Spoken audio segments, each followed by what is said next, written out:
Every American knows that in 1776, Thomas Jefferson wrote the Declaration of Independence. Every American ought to know that a few years later, in 1787, the Founding Fathers wrote the US Constitution. But there's a third document, which I would argue is as important a foundational document as almost any. And it takes the form of a letter that George Washington, the first US president, wrote to the small Jewish congregation here in Newport. I'm standing in front of what has now become the oldest synagogue in the United States here in Newport. Why is George Washington's letter to the small congregation here in Newport in 1790 so important?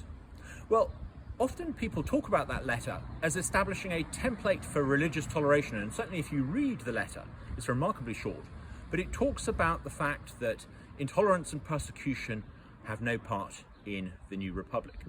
It suggests that far from being tolerated or put up with, people's own religious beliefs and their own freedom to worship are not granted by the powerful, but are inherent to anyone in the new republic. That it's part of being American, it's part of being a citizen of the new republic, that you are free to worship whom you want.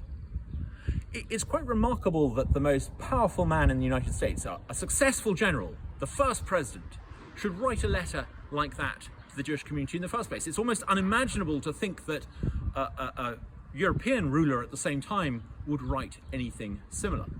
But I think the letter's important for a couple of additional reasons. It's often said that when the founders created the United States, they kept religion and politics apart deliberately. And this is often suggested today to somehow signify that they thought that religion wasn't important. I would suggest actually they felt that religion was incredibly important, and that's why they separated religion from secular politics. The letter, I think, suggests to us quite how important it was that the new president of the new republic thought religion to be.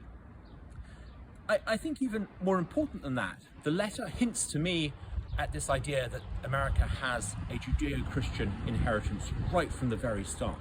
In fact, even before the drafting of the US Constitution, there's this idea of a Judeo-Christian religious belief, and it has played an incredibly important part in the foundation of the American Republic. As an immigrant to America, I'm often struck at the incredible importance of individualism in the United States today.